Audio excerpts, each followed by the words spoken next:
I, 25F, just broke up with my boyfriend Alex, 27M, 2 days ago after being together for 8 months. My friends are split on whether I overreacted, so I need some outside perspective. Alex and I met through mutual friends at a party last year. He was charming, funny, and we had incredible chemistry from the start. He told me early on that he'd gotten out of a long-term relationship about 6 months before we met, but said it was completely over and he was ready to move on. Everything seemed perfect between us. We spent almost every weekend together. He introduced me to his family, and we'd even started talking about moving in together. I genuinely thought this could be the person I'd marry someday. But on Tuesday night, everything fell apart. Alex was in the shower, and his phone kept buzzing on my nightstand. Normally, I wouldn't look, but it was going off constantly, and I was worried it might be an emergency. When I glanced at the screen, I saw notifications from someone named M with heart emojis around the name. The preview of the latest message said, "I miss you too. I keep thinking about what you said last night about us." My stomach dropped. I knew Alex's ex was named Emma because he'd mentioned her a few times in passing. I sat there staring at his phone, and more messages kept coming in. Things like, "I can't stop thinking about you," and "When can we see each other again?" When Alex got out of the shower, I confronted him immediately. I told him I'd seen the messages and asked him who M was. He went completely pale and started stuttering, trying to claim it was just a friend from work. I told him to unlock his phone and show me the conversation if it was so innocent. He refused at first, saying I was being paranoid and controlling. But I kept pushing, and eventually he admitted that M was Emma, his ex-girlfriend. I was devastated. I asked him how long they'd been talking, and he said they'd been texting occasionally since before we started dating. When I demanded to see the messages, he finally unlocked his phone, and what I found was so much worse than I'd imagined. They'd been texting constantly, multiple times every day for our entire 8-month relationship. The messages weren't just friendly catch-ups either. They were flirty, nostalgic, and sometimes downright romantic. Emma would send him photos of places they'd been together, saying things like, "Remember when we went here? I was so happy that day." Alex would respond with things like, "Those were some of the best times of my life, and I think about that trip all the time." But the worst part was finding messages from just 3 weeks ago where Emma had written, "I made a mistake breaking up with you. I think we should try again." And Alex had responded, "I think about that possibility more than I should." When I confronted Alex about that specific message, he claimed he was just being nice and didn't want to hurt Emma's feelings. He swore he never intended to get back together with her and that I was the one he wanted to be with. I told him that if that were true, he would have told Emma he was in a relationship and set appropriate boundaries. Instead, he'd been having an emotional affair for 8 months while lying to my face about it. Alex started crying and begging me not to break up with him. He said he knew he'd made a mistake, but that he loved me and wanted to make it work. He offered to block Emma's number and go to couples therapy, but I was done. I told him I couldn't trust him after 8 months of lies, and I left his apartment that night. I've been staying with my sister since then. Here's where I might be the asshole. Alex has been calling and texting me nonstop, saying I'm throwing away a good relationship over just texting. Some of our mutual friends agree with him. They think I should have given him a chance to prove he could change, especially since he never physically cheated. My sister and best friend think I did the right thing, but a few other friends have said I was too harsh. They think I should have at least tried to work through it since Alex seemed genuinely sorry and willing to cut contact with Emma. I keep going back and forth. Part of me wonders if I was too quick to end things, especially since Alex and I were so good together otherwise. But another part of me feels like 8 months of lying is unforgivable, regardless of whether anything physical happened. So, am I in the wrong for breaking up with Alex immediately instead of trying to work through this? Update 1, 4 days later. Thanks for all the responses. The overwhelming consensus was not in the wrong, which honestly made me feel a lot better about my decision. But some things have happened since my original post that I wanted to share. First, Alex showed up at my work yesterday. I'm a graphic designer at a small agency, and he just walked into our office asking to speak with me. My boss wasn't happy about the personal drama being brought into the workplace, and I was mortified. Alex looked terrible, like he hadn't slept in days. He said he needed to explain everything, and that I wasn't getting the full story. When I told him we could talk after work, he said he couldn't wait that long because he was losing his mind without me. My coworkers were all staring, so I agreed to step outside for 5 minutes just to get him away from my office. Alex told me that I'd misunderstood the messages with Emma. He said she'd been going through a hard time with her family, and he was just being a supportive friend. He claimed that when she said she wanted to get back together, he'd only responded politely because she was in a vulnerable place. I told him that was bullshit. Supporting an ex through hard times doesn't require flirty messages and reminiscing about your relationship. He could have offered support without crossing emotional boundaries or hiding the conversations from me. Then Alex said something that really pissed me off. You're being way too sensitive about this. Emma and I have history, but that doesn't mean anything. You're the one I chose to be with. I told him that if he'd actually chosen me, he wouldn't have been telling his ex that he thought about getting back together with her. I said I was done with the conversation and walked back into my office. But here's the really messed up part.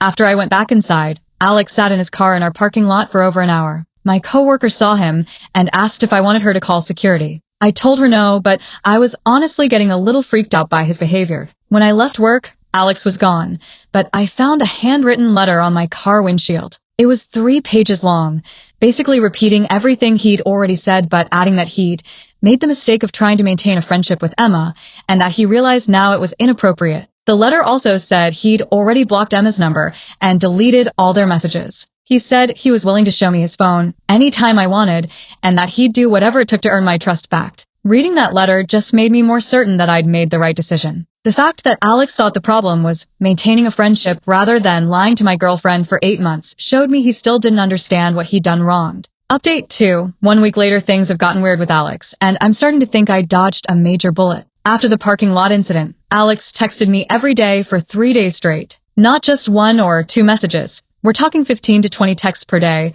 ranging from apologies to anger to trying to make me jealous. Some of the messages were sweet, like, I can't stop thinking about you, and I know I messed up, but what we had was real. But others were manipulative, like, I can't eat or sleep without you, and you're destroying something beautiful over a misunderstanding. The messages that really bothered me were the ones where he tried to make me feel guilty. Things like, I never realized you could be so cold, and I thought you cared about me more than this. When I didn't respond to any of the texts, Alex started calling. I let them all go to voicemail, but he left increasingly desperate messages. In one of them, he was actually crying, saying he couldn't understand how I could throw away 8 months over some stupid texts. Finally, I sent him one message telling him to stop contacting me and that his behavior was making me uncomfortable. I said if he kept it up, I'd have to consider involving the police. That seemed to work for about 2 days. But then I found out why he'd suddenly stopped texting me. My friend Jessica called me on Saturday morning and said she had something weird to tell me. Apparently, Alex had reached out to her on Instagram, asking if they could meet for coffee because he wanted to get another perspective on the situation with me. Jessica said Alex had told her he was desperate to understand what he did wrong and thought maybe she could help him figure out how to fix things. She told him she wasn't comfortable getting involved, but he kept pushing, saying he just needed someone to help him understand my point of view. When Jessica refused, Alex apparently said, I know you girls all talk to each other. Can't you just tell her I'm sorry and that I'm willing to do anything to make this right? Jessica was creeped out by the whole interaction and wanted to give me a heads up. She said Alex seemed unhinged and that she was worried about me. That same day, I found out Alex had also messaged my sister on Facebook. My sister didn't tell me right away because she didn't want to stress me out, but when she heard about the Jessica thing, she decided I needed to know. Alex had sent my sister a long message explaining his side of the story and asking her to help him understand what he could do to fix this. He told her he loved me and that he was falling apart without me. My sister had ignored the message, but Alex sent 2 follow-ups asking if she'd gotten his first message and if she could please just give him a chance to explain.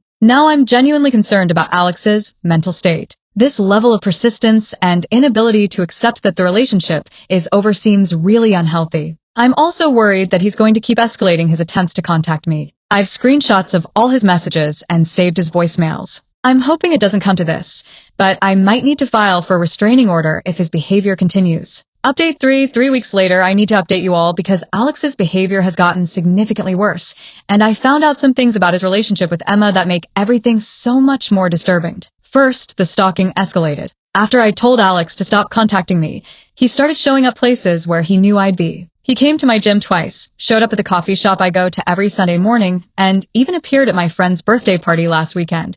He wasn't invited and doesn't even know her well. Each time, Alex would act like running into me was a coincidence. He'd try to start casual conversations, asking how I was doing and saying he hoped we could eventually be friends. But it was obviously planned because these aren't places he normally goes. The birthday party incident was the worst. Alex showed up about an hour after the party started, claiming he'd heard about it from a mutual friend and thought it would be okay to come. He spent the entire night trying to get me alone to talk, and when I kept avoiding him, he started drinking heavily. By the end of the night, Alex was drunk and making a scene. He cornered me in the kitchen and started crying, saying he couldn't live without me and that I was ruining his life by refusing to forgive him. My friends had to physically remove him from the party. But here's the really messed up part. After doing some digging, I found out that Alex has been lying about when his relationship with Emma actually ended. Remember how Alex told me he and Emma broke up 6 months before we met? That was complete bullshit. I found out through a mutual acquaintance that Alex and Emma were still together when he and I started dating. They didn't break up until 2 months into my relationship with Alex. This means Alex was cheating on Emma with me, then emotionally cheating on me with Emma. I wasn't the girlfriend being betrayed. I was the other woman for the first 2 months of our relationship, and I had no idea. When I confronted Alex about this, via text, because I refused to see him in person, he admitted it was true but claimed it was complicated. He said he and Emma were basically broken up when we met, even though they were still technically together. He said he'd fallen for me so hard that he knew he had to end things with Emma, which is why they broke up 2 months later. He claimed he didn't tell me the truth because he didn't want me to think less of him. I was disgusted. This meant that for 2 months, Alex was sleeping with both me and Emma while lying to both of us. And then for the remaining 6 months of our relationship, he was emotionally cheating on me with the same woman he'd originally cheated on with me. I told Alex that he was a pathological liar and that I never wanted to see him again. I also told him that if he continued stalking me, I would file a restraining order. His response was to send me a 10-minute voice message where he was sobbing and saying I was the love of his life and that he'd never forgive himself for losing me. He said he understood why I was angry,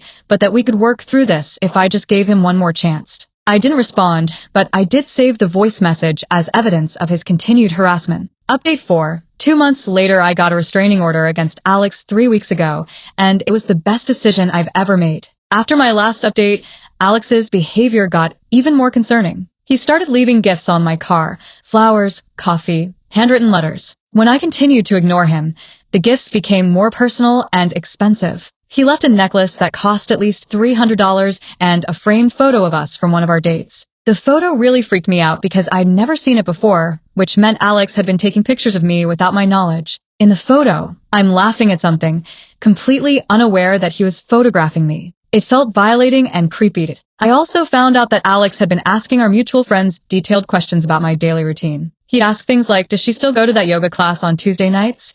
And is she dating anyone new? When friends refused to give him information, he'd get angry and accuse them of turning against him. Several of our mutual friends stopped talking to Alex because his behavior was making them uncomfortable. They told me he seemed obsessed and that they were worried about both of us. The final straw came when Alex showed up at my apartment building at 2 a.m. on a Tuesday night. My neighbor called me because there was a man sitting in the hallway outside my door, and she was afraid to leave her apartment. When I looked through my peephole, Alex was sitting on the floor with his back against my door. He appeared to be asleep or passed out. I called the police, and when they arrived, Alex was still there. Alex told the officers that he was waiting for his girlfriend to come home and didn't understand why I wouldn't talk to him. The police explained that I wasn't his girlfriend and that he was trespassing, but Alex became argumentative and said they didn't understand the situation. The officers escorted Alex out of the building and told him not to come back, but they said unless he threatened me directly, there wasn't much they could do. That's when I decided to file for a restraining order. I had to gather all the evidence of Alex's harassment, the texts, voicemails, photos of the gifts he'd left, witness statements from friends who'd seen him following me, and the police report from the hallway incident. The judge granted a temporary restraining order immediately and scheduled a hearing for the permanent order. Alex was served with papers ordering him to stay at least 100 yards away from me, my home, and my workplace. At the hearing, Alex showed up with a lawyer and tried to argue that he never threatened me and was just trying to repair their relationship. His lawyer claimed that Alex's behavior was persistent but not dangerous and that I was overreacting. But the judge wasn't buying it. She said that showing up at someone's home at 2 a.m. after being told repeatedly to stop contacting them was clearly harassment. She granted the permanent restraining order for 1 year. Alex looked shocked when the judge made her ruling. As I was leaving the courthouse, I heard him telling his lawyer that he couldn't believe this was happening over a misunderstanding. Even after everything he'd put me through, Alex still didn't understand that what he'd done was wrong. He genuinely seemed to believe that if he just tried hard enough, he could convince me to take him back. Update 5. For months later, I wanted to give a final update because I learned something recently that made me realize just how much danger I might have been in with Alex. The restraining order has been working well. Alex hasn't contacted me directly or shown up anywhere I frequent. I was starting to feel like I could move on with my life and put this whole nightmare behind me. But last month, I got a call from Emma, Alex's ex-girlfriend. She'd somehow gotten my number and wanted to talk to me about Alex. I was hesitant at first, but she said it was important and that she was worried about my safety. We met for coffee, and Emma told me things about Alex that made my blood run cold. First, she confirmed that Alex had definitely been cheating on her with me. But it was worse than I thought. Alex had been cheating on Emma with multiple women, not just me. Emma had found out about several affairs over the course of their 3-year relationship, but Alex always convinced her to forgive him. Emma said Alex was incredibly manipulative and would use emotional blackmail to get his way. When she tried to break up with him, he'd threaten to hurt himself or claim he couldn't live without her. He'd show up at her work, contact her family members, and make her feel guilty for abandoning him when he needed her most. But the most disturbing thing Emma told me was that Alex had a history of stalking his ex-girlfriends. Before Emma, he dated a woman named Sarah, who'd also had to get a restraining order against him. Emma said Alex had told her that Sarah was crazy and vindictive, but now she realized Sarah was probably just trying to protect herself. Emma also said that during their relationship, Alex was obsessed with tracking her movements. He'd installed a location-sharing app on her phone for safety reasons, but really used it to monitor where she went. He'd show up at places she was supposed to be if she was running late, claiming he was worried about her. When Emma finally broke up with Alex for good, which happened right after he started dating me, he'd stalked her for months. He'd follow her to work, leave gifts at her apartment, and send her hundreds of texts and emails. Eventually, Emma had to move to a different city to get away from him. Emma said she'd been getting therapy to deal with the trauma of her relationship with Alex, and her therapist had helped her recognize the signs of abuse. She said Alex's behavior toward me followed the exact same pattern as his behavior toward her and probably Sarah before her. Emma apologized for not warning me sooner. She said she'd been too scared of Alex to reach out, but when she heard through mutual friends that I'd gotten a restraining order, she realized she needed to tell me the truth about what kind of person he really was. She also warned me to be careful when my restraining order expires next year. She said Alex is the type of person who holds grudges and might try to contact me again once he's legally allowed to. Learning all of this was terrifying, but it also made me feel validated in my decision to end the relationship immediately. I'd been second-guessing myself, wondering if I'd overreacted to the texting situation. But now I understand that the texting was just the tip of the iceberg. Alex isn't just a guy who made some bad choices in our relationship. He's someone with a pattern of manipulation, cheating, and stalking. If I tried to work things out with him like some of my friends suggested, I probably would have ended up like Emma, trapped in an abusive relationship for years. I'm in therapy now, processing everything that happened. My therapist says I should be proud of myself for trusting my instincts and getting out when I did. She said many people in my situation would have given Alex a second chance, which could have put me in serious danger. I also want to say something to anyone reading this who might be in a similar situation.